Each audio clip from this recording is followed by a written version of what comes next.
Coming up to 12:39 right now. Well, the group Maritimers Unite for Medical Marijuana Society says it is outraged over what it sees as an escalating trend by police in Nova Scotia to lay charges against medical marijuana patients for growing and possessing their own medicine.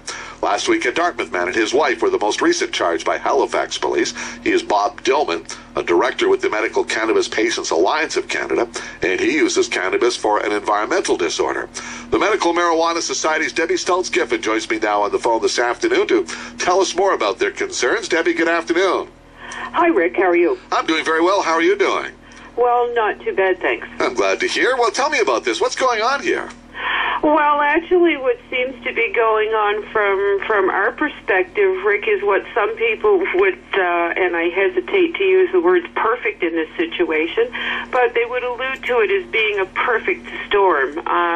We have Bill C-10 that the Conservative Party of Canada made sure became law federally that would see anyone convicted of growing 6 plants to face a mandatory minimum sentence of 6 months. We have changes in the federal medical cannabis patient program that began in September of 2013, the end of, when they stopped allowing people to apply for personal grow permits. And this move was based entirely on assumptions and not a single factor statistic really to be had to buoy up their case against us, which is now being shown in the federal court in British Columbia. And we also have an injunction that was put in place in the federal court in British Columbia to cover patients from one end of the country to another, but only those patients who had a legal permit to grow cannabis as of the end of September 2013 and a permit to possess as of March 21st, I believe it was, 2014, the day that this injunction was levied in the federal court. But I understand Mr. Dillman's exemption expired. Well, unfortunately, there's a whole section of people who would have been enrolled in the program when Health Canada announced that these changes were coming down the pipes, who weren't able to apply to renew their exemption because of Health Canada's cutoff date. Many patients, such as Bob Dillman, applied to Health Canada only to have their applications totally denied because of these timelines.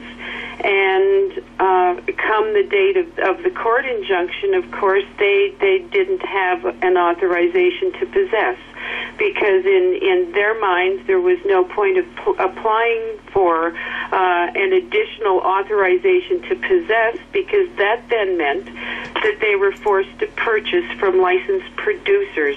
These big cannabis corporations we're hearing about all through the media that are charging exorbitant prices, and people who are in economically deprived situations simply can't afford the prices. So police are now targeting these individuals. So police, well, I use the word, you'd use the word targeting loosely. These individuals are falling on the police radar for various reasons, and because they're now in what I feel is more of a gray area because of the current state of the law in the medical cannabis program in Canada and this injunction in the court in British Columbia.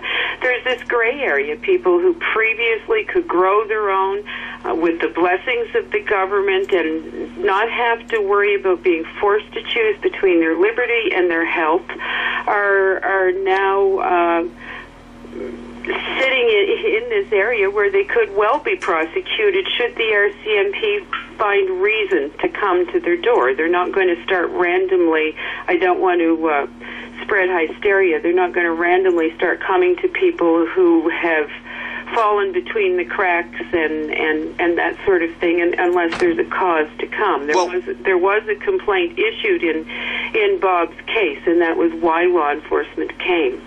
Who would have lodged that complaint, I wonder? It's my understanding it was completely a tenancy issue. Oh, okay.